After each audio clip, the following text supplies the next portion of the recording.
لازوال عشق یا اس کے نتیجے میں لگنے والی لازوال آگ۔ سوشل میڈیا پر یہ نشر کیا جانے والا مواد آج ہی مجھے ایک اسٹوڈنٹ نے لنک شیئر کیا۔ گیم کھیلنے والوں نے اپنے لحاظ سے منصوبہ بندی کے ساتھ بڑا محفوظ جال پھینکا۔ شوٹنگ ان ٹرکی پاکستان روک نہیں سکتا، پاکستانی ٹی وی چینلز پر یہ نشر نہیں ہو رہا تو پیمرا کے اختیار سے باہر۔ بڑے معصوم بنتے ہیں سب۔ میں پوچھتی ہوں کہ کیا کردار یہ اداکار پاکستانی ہیں کہ نہیں؟ مزید کیا وہ مسلمان ہونے کے دعوے دار نہیں؟ پھر وہ کیسے اسلام اور پاکستان کے قانون کی خلاف ورزی کر سکتے ہیں؟ کیا انہوں نے واپس پاکستان نہیں آنا؟ کیا یہاں انہیں پروٹیکشن نہیں ملتی؟ تو پھر ایکشن کیوں نہیں لیا جا سکتا؟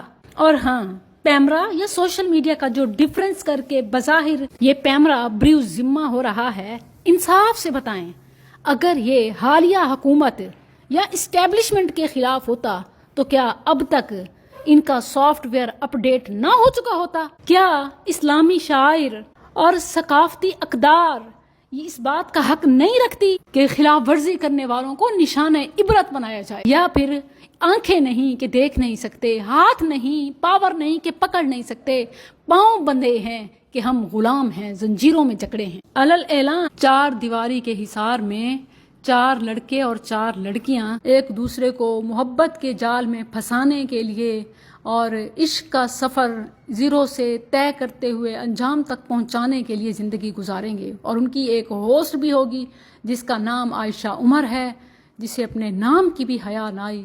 وہ ان کی میزبانی کرے گی اور انہیں مزید طریقے سکھائے گی کہ کس طرح وہ بغیر کسی سماجی حدود و قیود کے محبت کی مثال قائم کرنے کے لیے ہر حد کراس کر سکتے ہیں۔ اوورآل ونر بننے والے کو عظیم الشان انعام دیا جائے گا۔ 2 لفظ جو اس کے پرومو میں میرے کانوں نے سنے، جس کی ابتدا السلام علیکم کے ساتھ، نام عائشہ عمر ہے، کہتی ہے السلام علیکم، اور محبت میں حد پار کرنے والے کو، سماجی حدود و قیود کی آخری انتہا توڑ دینے والے کو، یعنی اللہ کی زیادہ سے زیادہ نافرمانی کرنے والے کو عظیم الشان انعام دیا جائے گا۔ کاش کہ اس لفظ کا ہی خیال کر لیتے۔ عظیم الشان جانتے ہیں کسے کہتے ہیں؟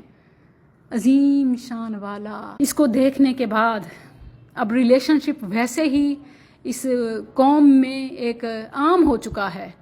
مزید تعلقات اپنی مرضی کے رکھنے، رشتوں میں آزادی پختہ ہو جائے گی، جو ہمارے معاشرتی اور خاندانی نظام کے لیے زہر قاتل ہے۔ پروگرام کے ذریعے یہ باور کرایا جائے گا کہ کامیابی صرف لباس اور بلکہ بے لباسی، میک اپ، بلکہ چہرے بدلنے، جسمانی کشش یعنی جنسی تعلق رکھنے، اور شہرت یعنی بدنامی کی انتہا پانے کا نام ہے۔ اس لیے یوتھ جن زی اپنی صلاحیتیں تعلیم اور ہنر پر دینے کے بجائے ظاہری حسن اور جمال اور جنسی حدود پار اور دوسرے کو پا لینے کا نام ہے۔ جب نوجوان یہ مناظر بار بار دیکھیں گے جو یوٹیوب پر اپلوڈ ہوں گے، تو بتائیے کہ ان کے دلوں میں زندگی کا مقصد کیا رہ جائے گا؟ اتنی محنت سے، پائی سے، اپنی ہر چیز کی قربانی دے کے جو ہم اسلام کا، قرآن کا، ملک اور اقدار کا سبق پڑھاتے ہیں، یوں منٹوں میں ایک ہجوم اٹھتا ہے، بلکہ ایک پاور آتی ہے اور سب کو نکل جاتی ہے۔ اتنے عرصے سے میں جو محنت کر رہی ہوں، آخر کون ہے یہ قوم کے بھیڑیے، امت کے دشمن؟ اب وقت ہے اور فیصلہ کن وقت ہے کہ اس کے پیچھے محرکات کو، ان کے پیچھے کے لوگوں کو، صرف سکرین پر کرداروں کو نہیں بلکہ پیچھے کے کرداروں کو اور ان کے تمام منصوبوں کو فاش کیا جائے، چاک کیا جائے۔ کیا یہ ایک فرد کی ملکیت ہے یا کسی بڑے میڈیا گروپ کی پلاننگ؟ کیا اس کے مالکان ملکی ہیں یا غیر ملکی سرمایہ کار؟ اس چینل کی فنڈنگ کہاں سے آتی ہے؟ اس کی قیمت کیا طے پاتی ہے؟ پھر یہ کس کے ایما اور کس کے دباؤ پر ہو رہا ہے؟ سرپرست کون ہے؟ کمپنی، مالکان، سرپرست سب سامنے آئیں۔ یہ شو چل کیسے رہا ہے؟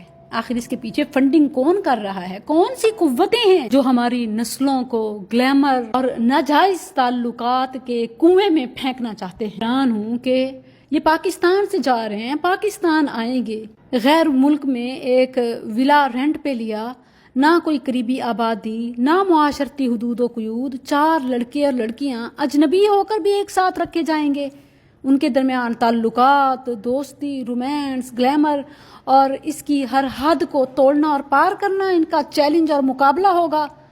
تو اس سب کا اثر ہماری یوتھ پر کیا ہوگا؟ یہ کیوں نہیں سوچا گیا؟ سیلاب ہے، ایک طوفان آ رہا ہے جس کے آگے بند نہیں باندھا جا رہا، بلکہ اس کے راستے میں آنے والے سارے بند توڑے جا چکے ہیں۔ میں زیادہ سے زیادہ کیا کر سکتی ہوں؟ اپنے بچوں پر پہرا، نوجوان نسل کو خبردار، میڈیا پر آواز، لیکن میں کہوں گی کہ وکالت کے شعبے سے کوئی اٹھے، قانونی راستہ اختیار کرے، اس کے آگے ایسا مضبوط بند باندھے کہ آئندہ یہ سیلاب ہماری نسلوں تک نہ پہنچ سکے، اس گند کو اس کے ٹھکانے تک پہنچایا جائے۔ علماء اپنے نصائح میں، اپنے واعظ میں، اپنے خطاب میں عوام کو نصیحت تو کرتے ہی ہیں، حکومت کے کانوں تک بھی میڈیا کے ذریعے سے متحد ہو کر یہ پیغام پہنچائیں کہ ہمیں پاکستان میں ایسے پروگرامز کسی قیمت پر قبول نہیں، جس طرح آپ کو اپنی سیاست کے خلاف کوئی چیز قبول نہیں، اسی طرح ہمیں بھی اپنے ایمان کے خلاف ایسی کوئی چیز قبول نہیں جس سے ہمارے ملک کا قانون اور ہمارے اسلام کا تقدس پامال ہو۔ اب ہمیں ہی مل کر کام کرنا ہے، ذرہ ذرہ پہاڑ بنتا ہے، پہاڑ بنتا ہے۔